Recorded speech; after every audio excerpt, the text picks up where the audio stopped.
everyone, how are you all? I am CS Diksha Shah and I welcome you on my YouTube channel.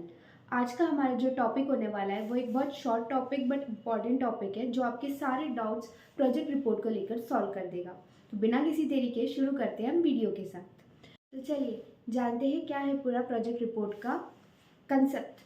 First of all आप मुझे लगता है कि आप सब ये जानते ही होंगे कि ड्यूरिंग द आर्टिकलशिप आपको प्रोजेक्ट रिपोर्ट बनानी पड़ती है।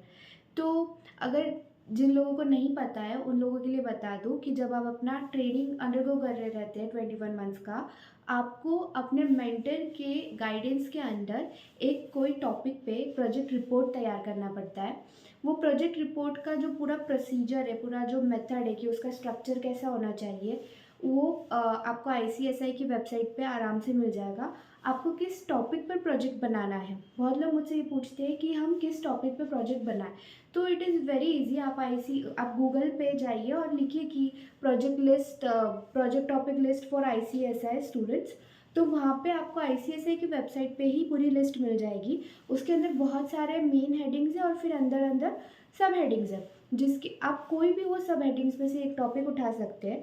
उसके ऊपर आपको अपना पूरा प्रोजेक्ट तैयार करना होता है। प्रोजेक्ट तैयार करने का भी पूरा एक प्रोसीजर होता है, लाइक इंट्रोडक्शन, ऑब्जेक्टिव्स क्या है उसके, आपने वो प्रोजेक्ट रिपोर्ट तैयार करने के लिए क्या रिसर्च मेथडोलॉजी यूज़ करी है, उसके अंदर क्या टेस्ट लिए हैं, केस स्टडीज़ लिए हैं, सैम्पल्स, मतलब जहाँ से भी आपने ये डेटा कलेक्ट किया है उसका सोर्स वगैरह, बिब्लियोग्राफी जिसे हम कहते हैं।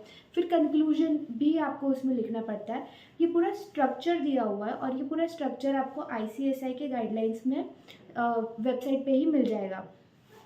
आप उसको डाउनलोड करिए, रीड करिए एंड उस हिसाब से आप आपकी प्रोजेक्ट रिपोर्ट तैयार कर सकते हैं। अब प्रोजेक्ट रिपोर्ट के बेसिकली जो भी आप टॉपिक उठाते हैं, इट इज़ वेरी इंपॉर्टेंट कि आपको उसका बहुत ही ज़्यादा थरो एंड अपडेटेड नॉलेज हो, क्योंकि इस प्रोजेक्ट रिपोर्ट के ऊपर आपका एक वाइवा लिए जाता है। तो वाइवा अब कब होता है? वाइवा होता है हमारा CLDP के टाइम पर।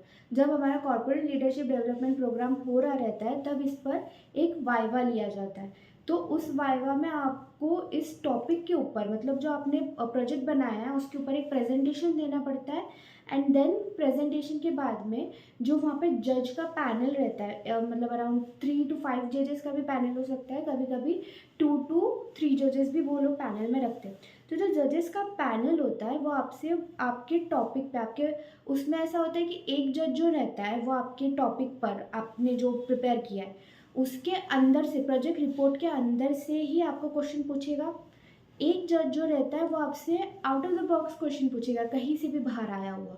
और एक जज जो होता है वो आपसे अपडेटेड नॉलेज, केस स्टडीज़ के बारे में उस पर आपसे क्वेश्चंस पूछेंगे, ठीक है। और आपको उन सब का आंसर देते आना चाहिए, नहीं तो आपके मार्क्स कट हो जाते हैं। आपको पता होगा कि उसमें जो ग्रेडिंग्स रहती है वो डिसाइड करती है, मतलब डिसाइड इन द सेंस, अगर आप पास ग्रेड तक नहीं आए तो आपको वापस से प्रोजेक्ट रिपोर्ट तैयार करके वाइवा देना पड़ता है, नहीं तो आपको मेंबरशिप नहीं मिलती, ऐसा कुछ सिस्टम है। तो वो जो गाइडलाइंस है वो भी सब आपको वेबसाइट पर मिल जाती है। पर आपको जो पासिंग ग्रेड है एटलीस्ट उतना स्कोर करना पड़ता है एंड बेसिकली उतना मिल जाता है हर किसी को। ऑफ कोर्स हम लोगों ने CS किया है तो हमारे प्रेजेंटेशन स्किल्स उतने तो अच्छे होते हैं कि हम मैनेज कर लेते हैं। एंड सबसे इम्पॉर्टेंट चीज़ कि आपको प्रोजेक्ट रिपोर्ट सबमिट क्या करनी होती है। ये जो प्रोजेक्ट रिपोर्ट है आप आपके आर्टिकलशिप के दौरान बनाएंगे, उस पर साइन लेंगे अपने प्रिंसिपल का, एंड देन जब आप लास्ट क्वार्टरली रिपोर्ट सबमिट करते हैं उसी के साथ में आपको आपकी प्रोजेक्ट रिपोर्ट सबमिट करनी होती है। अगर बाई एनी चांस अगर आप वो टाइम पे नहीं कर पाते ऊपर अपनी ICSI के स्टिमुलेट पोर्टल पे सबमिट अपना प्रोजेक्ट रिपोर्ट, तो आप बाद में भी कर सकते हैं, बट जितना जल्दी पॉसिबल हो आपको उतना जल्दी उसे सबमिट कर देना चाहिए। और CLDP, मतलब जब आपका वाइवा होता है उसके पहले ही आपको सबमिट करना होता है। दूसरी चीज़ ये कि टॉपिक आप जो लिस्ट दी है उसमें से कोई भी ले सकते हैं। तो मैंने ऐसा ऑब्जर्व किया है कि बहुत सारे लोग क्या करते हैं, बहुत ज़्यादा टेक्निकल टॉपिक उठा लेते हैं, बायबैक हो गया या फिर मतलब कुछ भी टेक्निकल चीज़ें जो उनको इतना नॉलेज नहीं होता है। और फिर वाइवा में जब उन पे case studies, recent case studies के बारे में पूछा जाता है तो वो लोग बिल्कुल जवाब नहीं दे पाते। तो अगर आप ऐसे किसी टॉपिक से कंफर्टेबल नहीं है तो आप जो थोड़ा जेनेरिक टॉपिक होता है, जैसे कि पर्सनालिटी डेवलपमेंट हो गया, वर्क लाइफ बैलेंस हो गया, how to you know how to manage stress हो गया, ये सब चीज़ें, स्ट्रेस मैनेजमेंट वगैरह का जो टॉपिक हो गया, आप ऐसे जेनेरिक टॉपिक पे भी बना सकते हो, वो वहाँ पे लिस्ट में होता है। मेरा जो मेरा जो था प्रोजेक्ट रिपोर्ट, वो मैंने पर्सनालिटी डेवलपमेंट में बनाया था, because it is also one of a very crucial aspect of life of company secretary. अगर आपका पर्सनालिटी अच्छा नहीं है तो what kind of hindrance you face in your career path. इसलिए फिर मैंने ये टॉपिक चूज़ किया था, and my presentation was one of the best presentation in my batch. So मैं आपको सजेस्ट करूँगी कि अगर आप टेक्निकल टॉपिक नहीं जानते हैं तो डरे नहीं, आप ऐसे टॉपिक्स पे भी वीडियो बना सकते हैं।